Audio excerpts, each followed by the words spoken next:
Pardon me, officer. Could you explain to me one more time? You said that Deputy Miller didn't arrest me even though I was arrested. No, I never said that. What did you say? I said that Deputy Miller isn't here today. No, when I said I was telling you what happened, that he wrongfully arrested me, you said we don't do that here. That's what you said. We don't.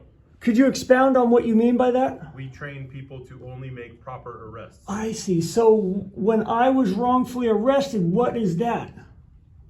I don't know. I don't know about this wrongful arrest that you're talking about. I did explain that they were there to do a welfare check on me. I came down, greeted them, stopped recording, and then he went to do a sobriety test because he said it looked like I was on meth. And then I said, if I don't do the test, are you going to arrest me? He said, yes.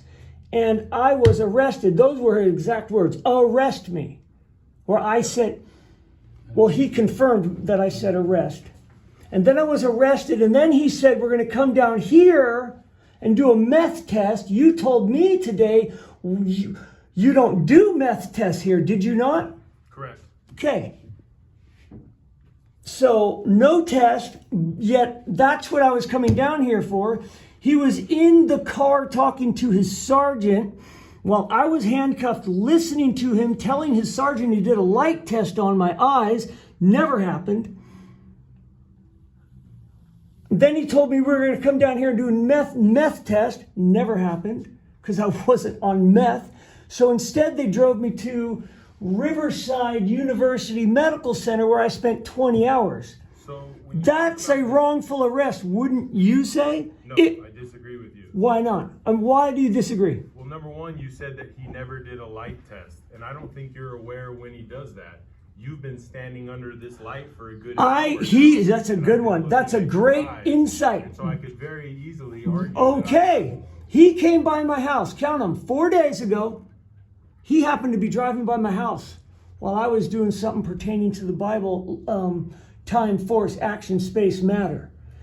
And I was out in front of my house doing something on the lawn, and I saw a sheriff came by, and I talked to 2 sheriffs prior to that day. And then I waved him down, and guess who it was? Good old Zach. And I asked him that precise question. When you did a light test, when you told your sergeant you did a light test on me, what are you smiling at?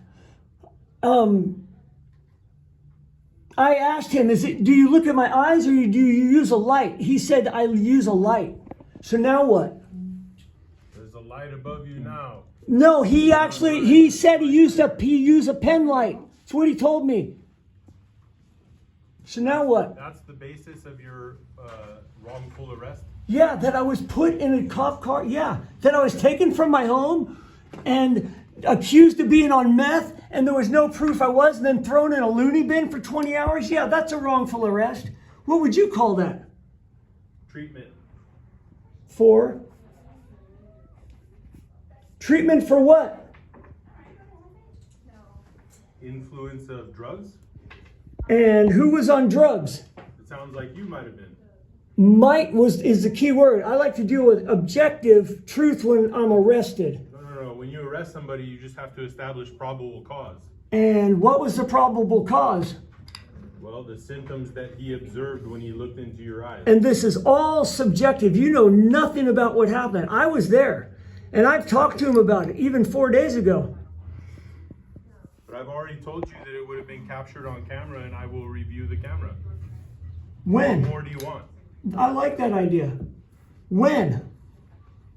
Sometime today. You actually have the camera work here? Why can't I go back there and watch it with you? Because it's a police station. You're not a police officer.